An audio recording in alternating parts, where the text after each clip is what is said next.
안녕하십니까. 전북권 뉴스입니다. 특별행정기관과 공공기관 광역화 정책에 무수한 기관들이 광주로 통합된 지 벌써 10년이 되고 있습니다. 그런데 최근 일부 기관을 원래대로 되돌리려는 움직임이 포착되고 있습니다. 유룡 기자의 보도입니다. 통계청은 최근 춘천 사무소로 격하됐던 강원지방통계청을 부활시키기로 했습니다. 춘천 사무소는 대구 경북과 함께 동북지방통계청에 묶여 있었는데 강원만의 통계 수요가 많고 넓은 지역 특성이 반영됐기 때문입니다. 광주, 전남, 제주와 함께 호남지방통계청에 소속된 전주 사무소의 지방통계청 부활도 검토됐지만 후순위로 밀렸습니다. 전주에서는 조사만 하고 지역 통계 분석을 광주에서 전문적으로 하고 있어 전북 경제 발전을 위한 통계 분석과 자료 제공에 아쉬움이 큰 상황입니다. 통계 기획과 분석이 광주 중심으로 이루어지다 보니 전주는 기초자료 수집 외에는 기능이 거의 없어 의미 있는 통계 분석을 위해서는 분리가 시급합니다. 지난 2009년 효율성을 앞세운 광역화 정책에 따라 특별행정기관이나 공공기관 64개 가운데 48개가 광주에 있고 전북에는 8개뿐입니다. 전라북도는 이 가운데 27개 기관은 분리 독립이 시급하다고 보고 환원을 추진하고 있지만 이렇다 할 소득이 없습니다. 광주까지 가야 하는 시간적 경제적 손실이 큰 상황입니다. 전북목 찾기 차원에서라도 우리 전라북도를 관할하는 특별행정기관 및 공공기관의 유치는 반드시 필요할 것입니다. 전북의 전남 광주로의 예속이 심화되고 지역 경제는 날로 후퇴하고 있어 주요 기관의 전북 환원은 더 이상 미룰 수 없는 과제가 되고 있습니다. MBC 뉴스 유룡입니다. 전주 시내버스 기사들은 다른 시군과 달리 매일 달라지는 노선을 운행합니다. 노선이 익숙하지 않아 시간 준수는 물론 사고 위험도 높다는데 이를 개선하기 위한 고정 노선 도입이 쉽지 않은 상황입니다. 박찬익 기자입니다. 전주 시내버스 노선은 모두 123개, 5개 업체가 총 411대의 버스를 순서대로 배치하고 있습니다. 이렇다 보니 버스 운전사들은 매일 다른 노선에 버스를 몰아야 합니다. 노선이 익숙하지 않으니 당연히 운행 시간을 지키기도 어렵고 사고 위험도 높을 수밖에 없습니다. 이에 따라 전주시는 업체별 노선을 아예 고정시켜 당초 이번 주부터 운영할 계획이었습니다. 하지만 예상치 못한 벽에 부딪혔습니다.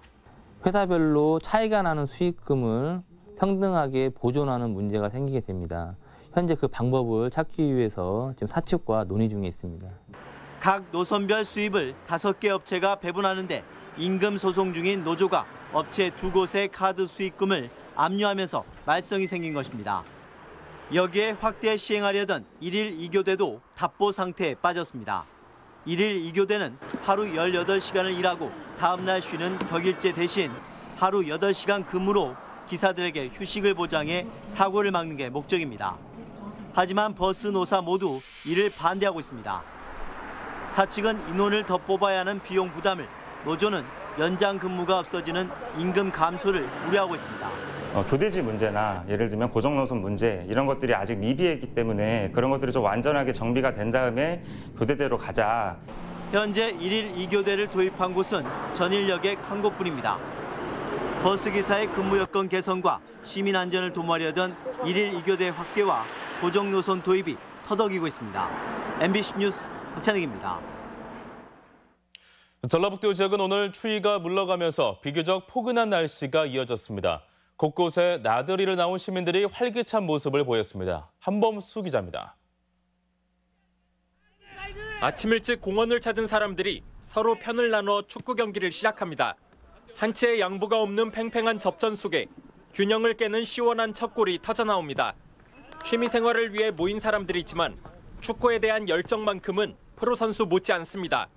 오늘은 이렇게 날씨가 풀려서 같이 축구도 하고 같이 운동도 하고 같이 어울릴 수 있어서 좋았습니다. 여느 때보다 심한 미세먼지를 피하려는지 관람객들은 미술관에 몰렸습니다. 전라도의 아름다운 전경을 담은 산수화와 호남 출신 작가들이 만든 개성 넘치는 조형물을 감상하며 잠시 여유를 찾아봅니다. 여기 미술관 작품들이 너무 제 마음을 끌 만큼 웅장한 작품들이 있어서 정말 좋았습니다. 추위가 누그러지면서 전주 한옥마을은 나들이 나온 인파로 모처럼 활기를 찾았습니다. 휴일인 오늘 전라북도 지역은 낮 기온이 10도 초반에 머물며 비교적 포근한 날씨를 보였습니다. 기상청은 이번 주 역시 도내 아침 기온은 영하권으로 떨어져 춥겠지만 낮 기온은 10도 안팎까지 올라 평년보다 포근할 것으로 내다봤습니다. MBC 뉴스 한범수입니다. 새만금 재생에너지 사업에 대해 주민들의 이해를 돕는 자리가 마련됩니다. 새만금 개발청은 27일부터 새만금 재생에너지 클러스터 조성 사업을 안내하고 사업의 주민 의견을 반영할 수 있도록 순회 주민 설명회를 갖습니다. 설명회는 군산을 시작으로 김제와 부안, 전주에서 열리며 새만금 개발청은 3기가와트급 재생에너지 사업을 통한 내부 개발 촉진과 지역 경제 활성화를 중점적으로 설명한다는 방침입니다. 조류독감 유행 시기인 겨울철을 맞아 철새 도래지를 중심으로 한 방역 대책이 추진됩니다.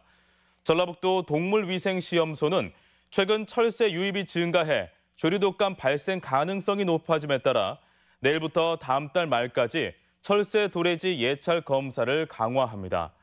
대상은 금강 하구뚝과 만경강, 동진강 등 5곳이며 도 방역당국은 검사를 매주 진행한 뒤 AI 감염 확인 시 방역대 설정 등 즉각적인 대처에 나선다는 방침입니다.